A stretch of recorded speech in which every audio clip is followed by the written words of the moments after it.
Right. All right. Apparently we are live. So, welcome to another episode of Everyday EDC. Joe's Multi-Tool and Bushcraft. Or is it Multi-Tool and EDC now? Joe's Multi-EDC. Joe's Multi-EDC. And Jake from Ohio State. We've already been talking about how you boys doing this morning. Good. Excellent. All right. So I guess today, the whole point of doing our very first live would be to talk about this 30-day challenge that I so stupidly recommended we do about 30 days ago and say, let's grab a $50 knife and carry it for 30 days. Great idea, Knife Center. Appreciate it. And yeah. So that's what we're going to be talking about. But before we do, I'm throwing you guys a curveball right away. Let's go round robin. Let's just talk about how you guys got into YouTube, why you chose to make a channel, and what your channel's all about, real quick, because we're all pretty fairly new at this. So we'll start with JoJo, and that's only because I got a clockwise thing going on the screen. So I've been doing YouTube ever since it came out. I've been messing around, making videos. I started off making bass guitar videos. And then it just went on and on from there. Then it went into this. It's evolved to this. It'll change to something else sooner or later too. So that's that. So you just kind of do whatever your hobby is at the time, or like whatever you're into? Yeah. I get bored very easily, so I have to change things up. So how long? I didn't even know that. I'm sure many people didn't. How long have you actually had a channel then that wasn't like the guitar one or whatever? Oh, okay. So this past year, it's been just over a year that I've done the multi-EDC thing. Right. So before that, it was something else. It was something else for about 10 years. I was doing lectures on really nerdy stuff, phonetics and etymology and law. So, yeah. Wow. Ever since YouTube came out, I've been using it. Wait, so you're like a closet genius? I wouldn't say that. Just educational, I just like to learn stuff. Wow, that's pretty cool. Do you switch your channel every time you change your topic then? Yeah. I'll be back. Yeah. That's pretty cool, bud. Well, yeah. I don't have near fun a story as that. I was gonna say maybe we should have ended with him. I mean, shit. I know. Dude, sorry, I wasn't expecting this question. So.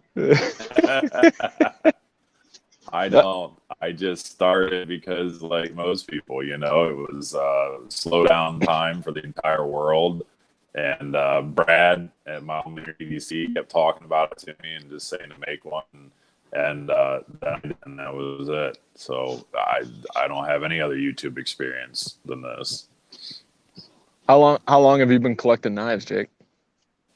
I guess there's always a like we collect maybe when we're kids, but that's really just whatever's in line at the checkout or whatever your dad will buy you. I mean, I got my first knife when I was like 8 or 9 years old, and I'm 40 now. But the last 10 years have been pretty, once you really find that there's a group and a community, and then so many knives start flowing in, and it's a lot more. So I would say more serious has probably been a decade. But even that, I mean, there's always a level of everyone puffing out their chest around how many knives you've had, how much money you've spent, how much do they cost.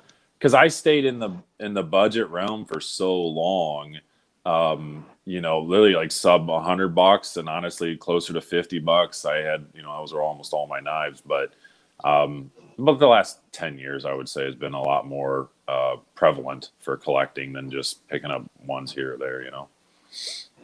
Oh. You guys, I think, both got me beat on all that around. I started a channel just because anytime I get into a hobby, I just ditch everything else and just go full force into it. So I would say about 2 years ago, I started researching knives. Before then, you go to the shows and you collect, I always talk about it, the M-Techs and the and the ones with like the Navy logo on it. It's like, oh, this is awesome. This is a badass knife. Sure. And then I started looking into it, and that's when I found the bug out for the first time. It was you Google what's the best knife, right? Because you don't really know. And I bought a bug out. I was unhappy with how flexible it felt, which was my very first feeling on like a high dollar knife. Because before then, you think about spending, like you said, 70, 80, $100 on a knife, you're gagging. You're like, I can get 3 for 20. Why would I buy one for 80? Right. So then I hit the Civivi world and just started buying a shit ton of them. And I'm like, you know what? I want to keep doing this, but the only way I can mentally justify it is if I got a channel or something, and then just justified the collection. So in theory, the channel is self-serving to justify my collection of knives and my obscene amounts of money spent on the hobby. But all right. Well, does anybody else got anything before we jump into it? Let's do it. All right. So starting with JoJo, although I feel like you should be the anchor after that first answer. So Joe, what knife did you pick and why for this 30-day challenge? I picked the Open L DIY because it's a multi-tool. Plain and simple. It's a screwdriver and a knife. Was it a hard decision to pick?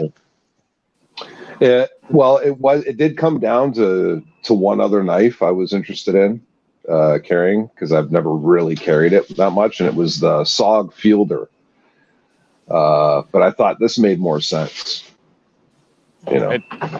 I was impressed with both of your guys' picks. Like, I felt like a turd after looking at mine and seeing both of your guys' picks. I was like, man, those are like, there was some thought that went into those knives.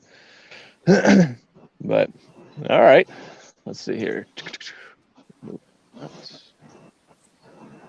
All right, Jake, you're up. Yeah. Knife and why? Well, right. So mine was the Victorinox. Oh, I gotta go.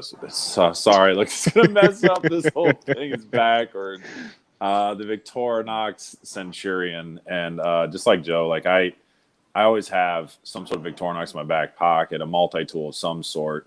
So I wanted to pick something that I knew that I would have just one knife and it would do everything for me. And so, I was more concerned about that. But I can say, I know it's not part of this question, but interestingly enough, for an entire month, I carried this and I didn't use one single thing besides the blade. And so that makes me rethink, why do I always carry a Victorinox?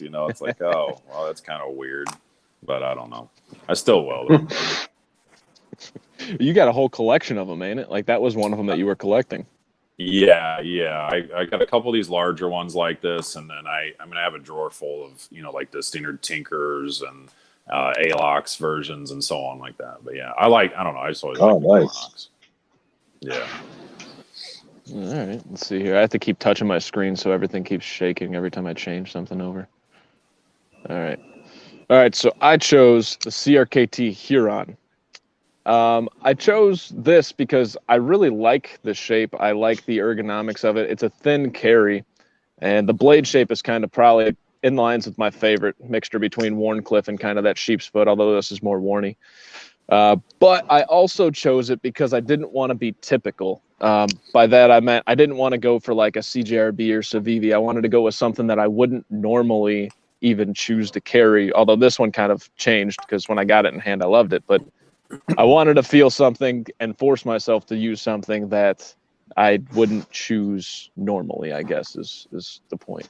You really, like, CRKT in the community doesn't have the best of reps when it comes to, quality, fit and finish and everything. The reviewers don't talk about it, right? And so I wanted to give it a shot, and I'm really glad I did. There was a lot of things that we learned, but we'll move on. Okay.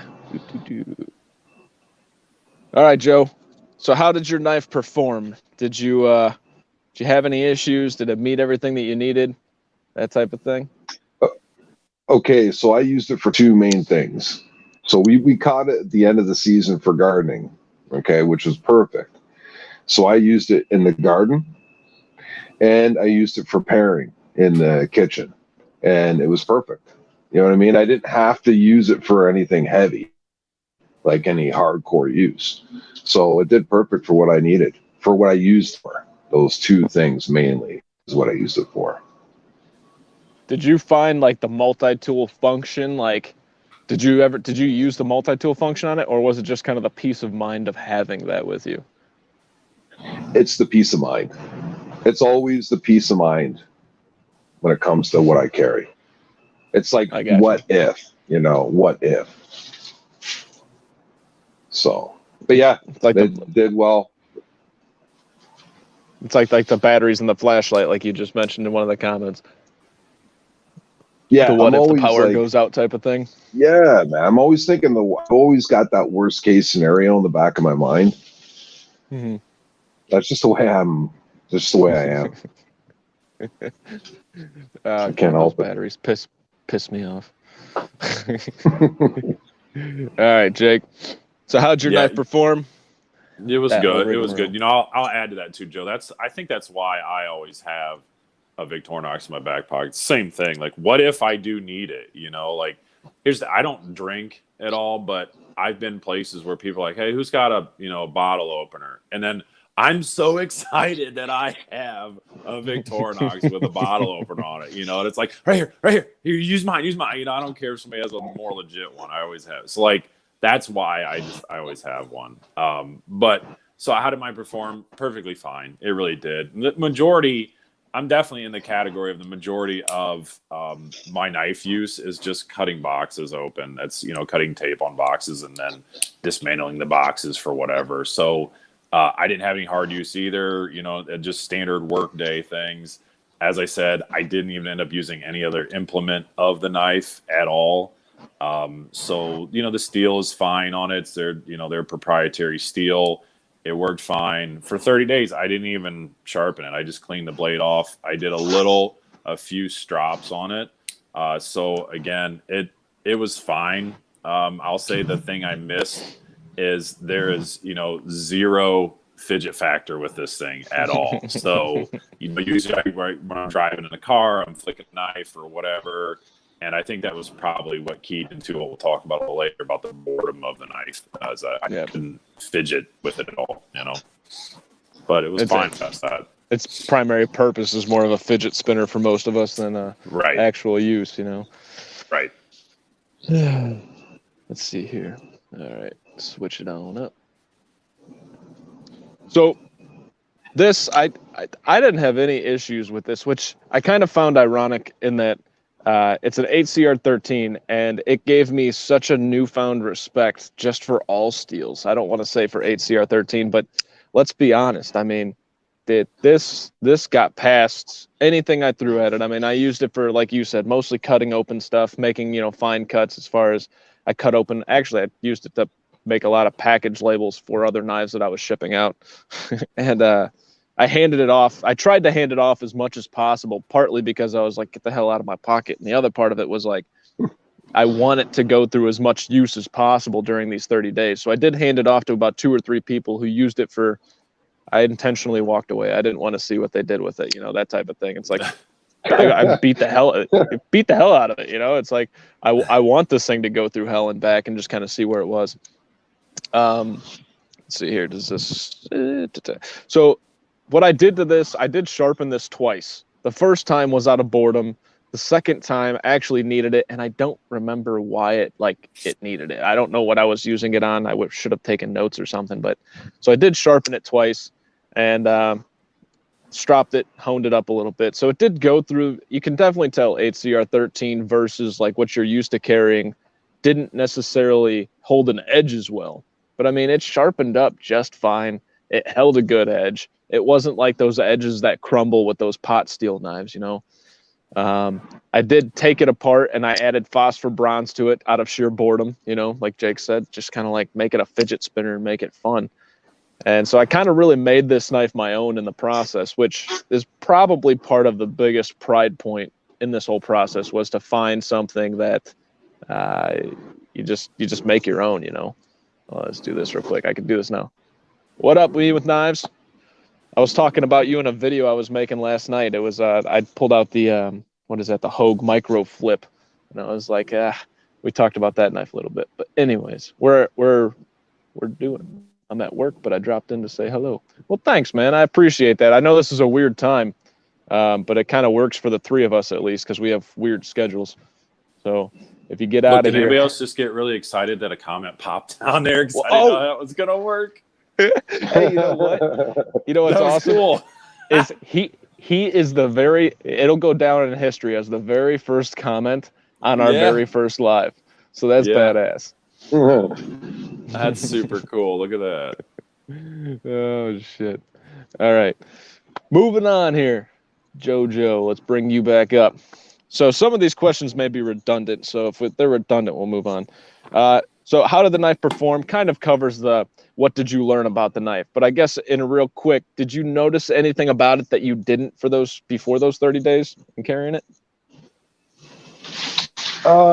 Just the amount of work it takes to open and close it, which goes into what I didn't like about it, right? It kind of covers two bases there. Deployment, you know, it all comes down to deployment. Does it kind of go into that fidget factor concept that Jake was talking about? Sure. You know, my main knife that I love is the Model 1. Like, I love that knife, and I can fidget with that, even though it's not a flipper. You know, that thumb stud deployment is just as sharp as a flipper to me. And so it was all about deployment and some of the fidget aspect of it as well. So let's see here. I mean, look, twisting, you got to twist it, right? Everyone knows op and out, right? Two-handed opening, and then you got to lock it with the ring lock there. So that's the only thing that I learned about the knife and myself was the amount of that's about it. So kind of piggybacking off of that, we covered a couple of these questions all in one, so sorry, my ill-preparedness to this. How do you feel about the decision with that knife? Are you glad that you chose that? And I guess to follow that up with is there anything you didn't like about your choice, which you kind of already talked about too? Yeah. So I'm glad I picked it because I bought this thing and then it just, you know what I mean? It sat in my collection for a bit. So I'm glad I picked it and got to use it and got to know it. And I'm glad that I discovered what I didn't like about it. And it's a small, small thing because to me, it's all about the use. Is it practical? Yeah. But as far as the fun aspect of it all, it fails, right? So as a tool, it's great, but as like a game blade, it sucks. Yeah. All right, Jake, how do you feel about it? And is there anything you didn't like about your decision? No, it was fine. Like I said, it performed perfectly fine. It didn't, leave me really wanting anything while in actual use, right? What I didn't like about it is, like you said, I couldn't fidget with it. I couldn't do anything. It just, literally every day I would just look at it, put it in my pocket, and then blah. But then, when you're using it, you just, I got to cut a box. And it works fine. But I can't say that I regretted picking it. I think we're going to cover the fact that it probably would have been any knife that I would have regretted eventually. But specific with a knife, it was fine. It served me perfectly fine for 30 days, so it's cool. Also, me with knives, dude. What's up? Because I don't know how to. No, that's fine. I don't know how to. I don't think we can type. Can we to comment back? I don't see how I do that. So I think the whole point of this is to respond. Yeah, I think we just talk back. I don't know. Yeah, that's cool. Okay, so good, man. What up, me with knives? My bad, bud. What were you saying? No, sorry. Is that your favorite Victorinox that you used for this challenge? No, well, I liked it just because it's the full size. So to say that they're my favorite, I don't know about that. It's got every tool I need, and then I put the pocket clip on. Oh, there you go. Sorry. I put the pocket clip on it, so that makes it a lot more useful for me. But because it's a full size and it's a locking blade, I think it is pretty cool. But no, the one that gets carried the most is just a basic tinker, or probably the Recruit that I have, which is just a small version of the tinker, and it doesn't have any implements on the back of it, any tools on the back of it. So I guess that style is my favorite. There's a lot of different tools that Victorinox has on there, and I just sort of picked the standard ones, I guess. That style, that layout. Cool. All right. Let's see. This is so much good. This used to be so much easier on a computer. Yeah. All right. So, how do I feel about it? I think I feel the same way Jake does, in that it did everything I needed it to do. Like I said, in the first 5 days, made it your own, and so you feel better about it, right? Whenever something's your own, there's that point of pride, and so that fit the bill. It did everything functionally that I really needed it to do. I don't have any issues that it didn't do, right? I mean, that's kind of a question that I guess we should have known the answer to. As long as it's a quality knife with a decent blade on it, it's gonna pretty much fit the bill, as long as it doesn't snap on you. So I have no issues there. How do I feel about the decision? It kind of goes into the next question, but as time progressed, like, you even see other knives in the same price range, and you're like, I would rather carry you today. And I don't know that really is how do you feel about it, but that's more like, how did your mind start changing over time? Which we'll move into that, and I'm trying to pick it up a little bit for Jake here. Let's see. Yeah.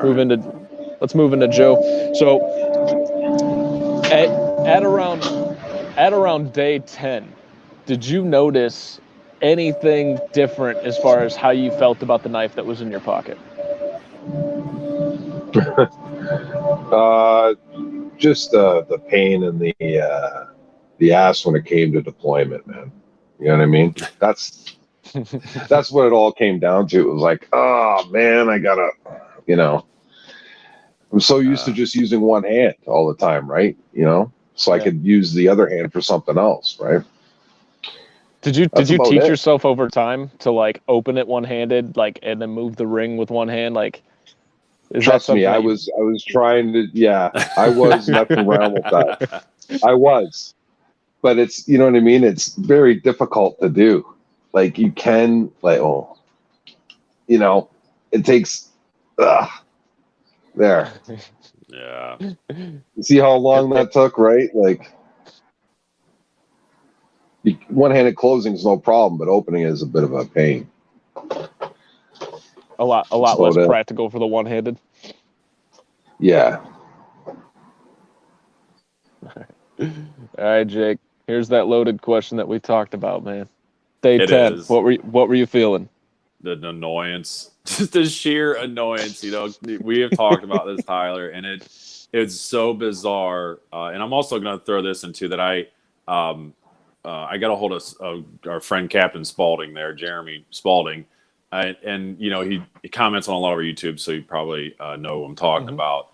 He did this as well, and he even came up with the same thing. It was he said 2 weeks. About 2 weeks, his collector mentality sort of kicked in and was like, ugh, I just want to carry something else. And I definitely say that by day 9, I had thought, oh yeah, we're probably about 3/4 of the way through this. And I looked at the date and I'm like, oh, we still got ways left. Like, this sucks, and it was cool to figure out that a lot of us kind of have that mentality. And it's like, wow, is that really all it takes is 9 days of the same knife? And I'm very annoyed with it by now. And again, this is an annoyance of it still worked. It was fine. I know several people that don't even have a knife or have that one knife for their entire life. So fine. You know what I mean? But for a collector, and we have this drawer full of all these other knives, it's like, I want to carry that one now, So it was very bizarre. It was a bizarre feeling because I didn't think I would care, to be honest. I thought, whatever, this will be fine. But by like day 9, I was annoyed. By day 10, then I looked at it. I'm like, I'm just going to go knifeless today, Like, I don't know. Just sharpen my pinky and then use that from now on. But what's funny is the knifeless thing. There was a point that I kind of stopped caring if there was one in my pocket when I was walking around the house. Right, exactly. And I told you, I didn't even want to look at. Yeah, dude. Well, that's what we said. And I didn't even want to look at Instagram anymore. I didn't want to go on Blade. I didn't want to look at anything. Like, I can't buy anything. I don't want anything, like, just forget it. And it ended up being that kind of feeling, I guess. There you go. I was set to carry the Buck Vantage for this, along with the smaller knife, smaller knife. But then somebody changed the rules. I think what he's referring to is I was kind of a dick about it and said you cannot carry a secondary. Yeah. Remember, like in the beginning, we were like, oh shit, that kind of changes it a little bit, because that would have added a dynamic to it that I don't know if we would have gotten bored, because you have two to kind of bounce back and forth from. Right, and that's been for 20 years. I've had a main knife in my front pocket and a Victorinox in my back pocket, at least 20 years. So when we made the point of has to be only one knife, that really did sway my decision a bit, Yeah. You just touched that. That touches on something, because I'm the same way. I have a multi-tool and a knife. Right. Every time, dude. In so some I form of it, I've feel gotten that. Yeah. Right. Yeah, for sure. Let's see here. So at day 10, kind of to piggyback off of, I think JoJo felt a little less of the pain than we did, but the collector mentality at day 10 definitely kicked in. It was you kind of felt like you wanted. I got home at 12 o'clock at night after my shift, and I would go through my box of knives, and I would just kind of like apologize to each one, and I would pick them up and flip them, and then set them back down and say, only a little bit more. We only have a little bit more to go. And it becomes like a psychological thing where it's like you're actually feeling that, like when you come home, it's like I had to touch certain knives when I came home. And it definitely, like, the collector, the enthusiast aspect of it is so powerful in that sense that it really did affect you, like, or at least me, in that moment of like, I got all this stuff here. And it's not about the price of what's in the box. It's just about these are your favorites, regardless of whatever price they are. And so that definitely got to me. And I want to say, Joe or Jake, we started talking about it. It was like around day 7, like the first kind of semblance of something like that came up. And as soon as I don't think it's us talking about it, but as soon as it came up, I like started feeling it each day, like exponentially. Yeah. So. Yeah. And that's a good point too, Ty, that I would do the same thing. We talked about that as well. That, hold on. Where'd Joe go? Here, let's get Joe back in here. There he is. But that's a good point that you bring up, that, I would go home and like, I'd take the stuff out of my pockets and then I'd open up the knife drawer and like flick 3 or 4 of them like a child or whatever, like just, okay, I guess. And then put it back, like, I don't know. It's funny. It's a good point. Hey, Jojo, FYI, I muted you for the time because that bird was trying to interject in our, let's see here. There you are. Let's see if I can unmute. All right, there you go. There you go. All right, now he's gone. But okay. So let's see here. We got. All right. So did you, Joe, in this process, kind of along the same lines as the 10-day, did you learn anything about yourself, your usage habits, your collecting habits, or anything like that? Just that I missed having my multi-tool on me, because I thought that would kind of defeat the purpose, right? Of really experiencing one knife. Mm-hmm. So I only had this. I didn't have I usually use an easy leather sheath system. I don't know if you've seen it on my channel. Yeah. But it's got 3 slots, right? A knife, a multi-tool, and a pen or a flashlight. And I use that. So I went strict and only used this knife for the full month. So I was like, where's my pliers? Where's my, I was like kind of like going nuts. So yeah, I'm kind of glad I got to have my multi-tool back. It's like talking to an old friend. You're like, I'm sorry. How have you been? I know it's been a while. Oh yeah.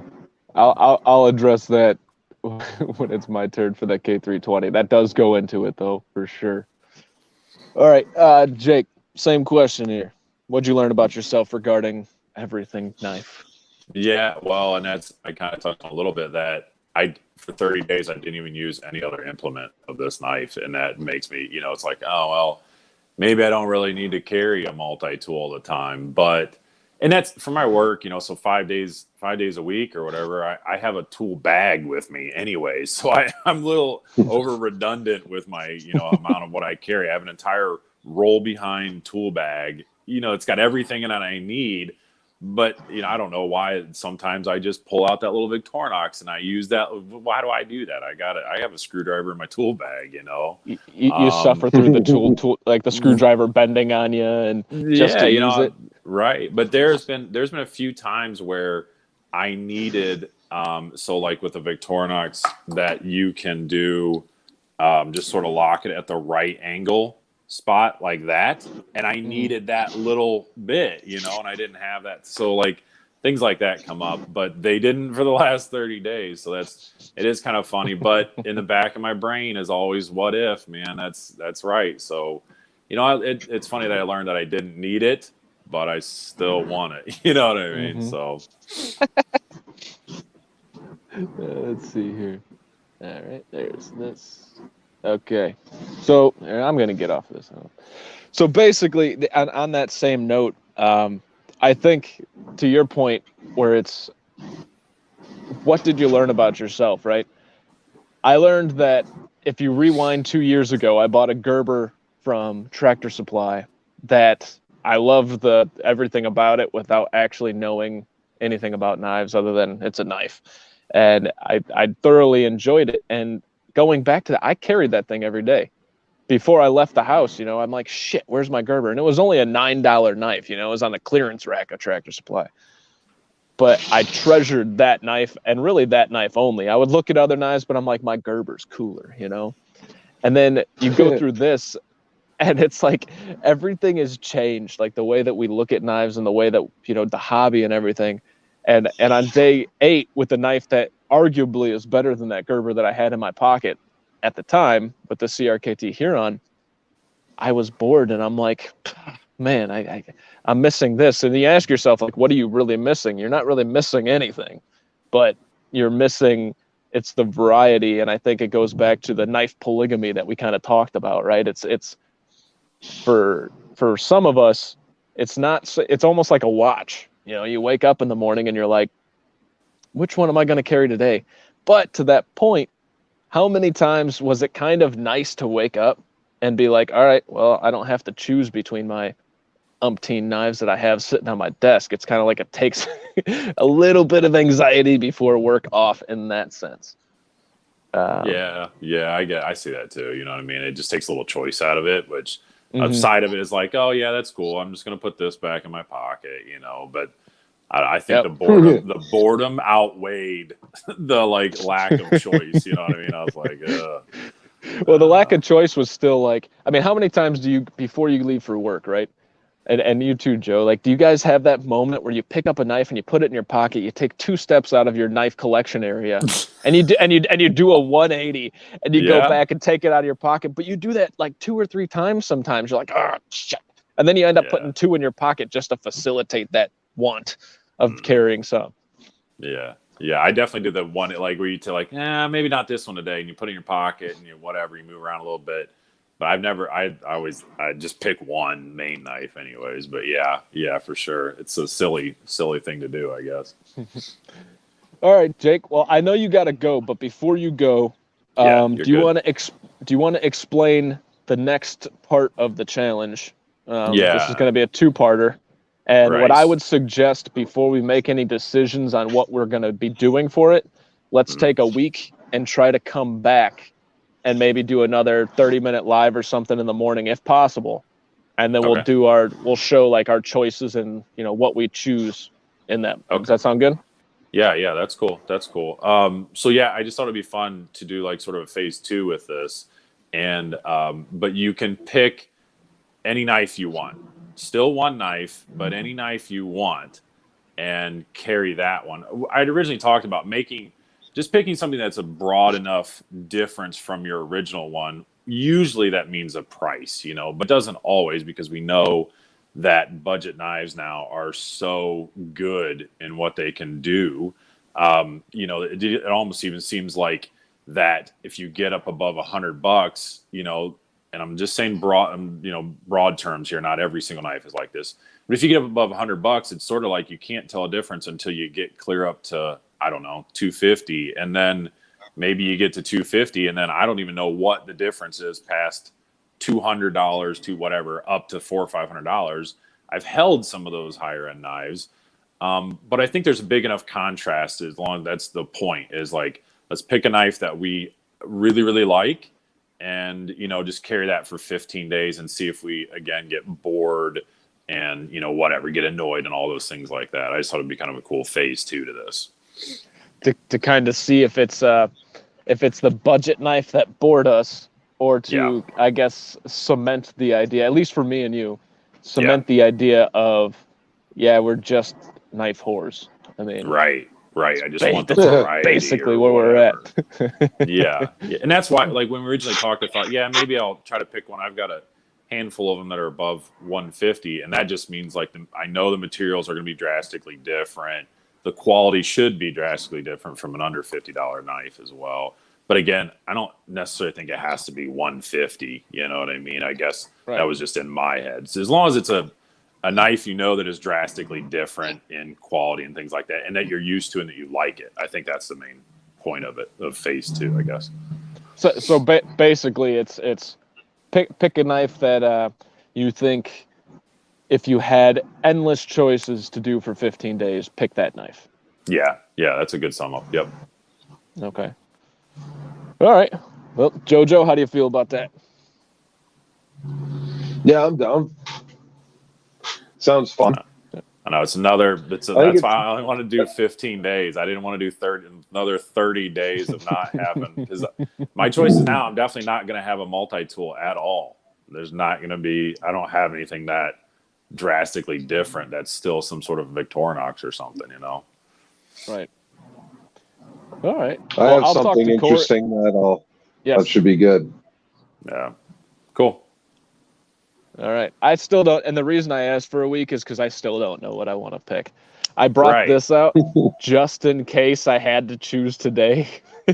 Yeah. If I had to choose today, I guess it would be this. But and I guess to your point too, if you have some newer knives, maybe it doesn't make sense to, like you said, link them up in that category, because maybe the honeymoon phase will overpower the emotional kind of that's a good point. That's a good point. I forgot to say that, because you and I talked about that as well.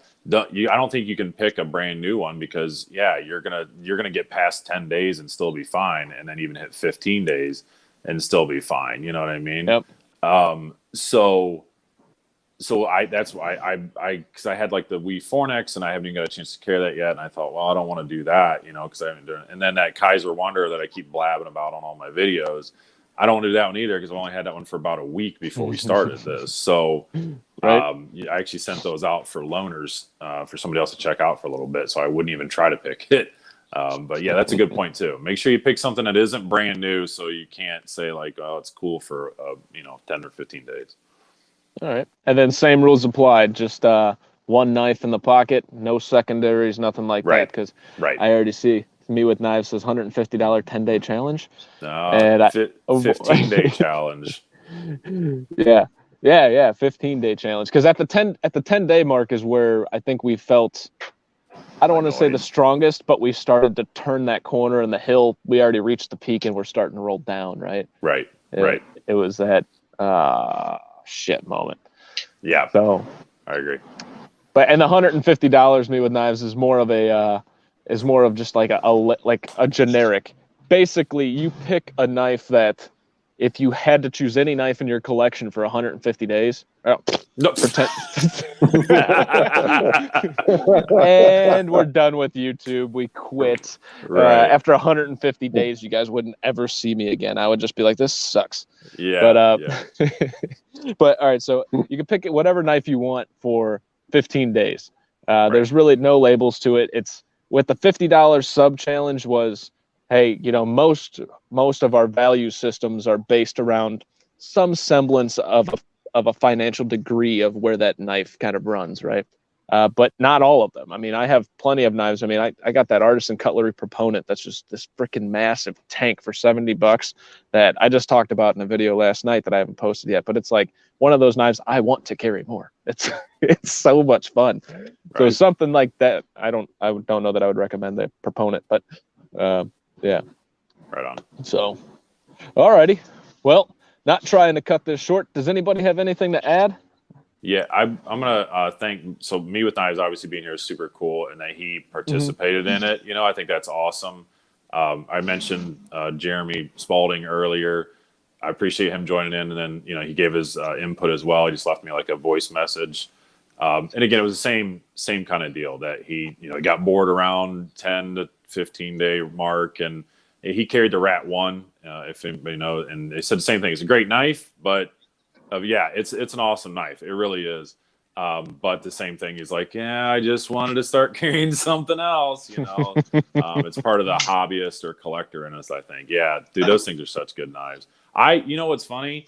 I don't have one. I don't have a Rat 1 anymore. I have a Rat 2, but I got rid of the Rat 1 a while back. I don't even have one now. I don't know. I should pick one up again. But anyways, that's my last little bit. I appreciate doing this. Hopefully this, it obviously looks like it's uploading great and everything's working good, huh? I mean, I don't know. I mean, if somebody's able to participate, that's that kind of answered more questions than just having somebody chime in. So even more gratitude towards him. But that's cool. On that same note, for Corey over at the Practical Blade, he wanted to be here, but I don't remember. Oh, his choice was the Kershaw Link, just so everybody knows. I don't know too many of his feelings towards it. We talked about it a little bit. He's getting into super expensive knives. That dude surpassed like all three of us combined as far as what his like favorite, like what is like he's leaning towards. Yeah. And he just bought a custom Sabenza. Like he had it built. And then he's having I don't want to say the other one because I don't know if I'm supposed to. I don't even know if I was supposed to say that. Shit. But he's getting into some pretty intense stuff to where, well, hold on, what do we got here? Oh, Joe, you're trying to join multiple times. So anyways, I'm sure that was painful for him too. And I'm going to try to get us together on a different time to where all four of us can kind of get together and talk about it. But cool. I didn't want to, obviously if you're at work, priorities, I guess. Right. Oh, shit. Where did Joe go? Just dropped out. Let's see here. Hey, Joe. Okay. All right, Joe, anything to add? No, man, that was really cool. But yeah, I'm glad it's not going to be for that period of time anymore. 150 days? No, 150 days. Oh, shit. Well, all right, boys. Hey, thank you guys for making this happen. I know this was a weird time. It's kind of cool that it all lined up for us to get together. It's a super fun live, except for the fact that I'm sitting here hunched over trying to avoid the sun as it comes over my house. If I go like this, I'm blasted. Yeah. But yeah, we should definitely make a habit of this. So, either weekly, bi-weekly, something totally loose to where there's no pressure involved. But it was fun, guys. Right on. Very cool, man. All right, boys. Well, you guys have a good day. Me with Knives, man. Thanks for coming in and checking out the very first live. And I think we'll try to do this. What's today? Wednesday? Mm-hmm. Yep. Today's October. Okay. So let's try to do this a week from now. Let's shoot for Tuesday next week, kind of like we did this week, to give ourselves a couple buffer days just in case you have some calls that you have to go to, Jake. Right. So let's shoot for Tuesday, 9 a.m. Central Time again. Next week, we'll talk about what we chose for the 15-day challenge, I guess what we expect, and just kind of a little less structured on that one. Very cool. Sounds good. All right, guys. Well, Later. You guys have a fantastic friggin' day.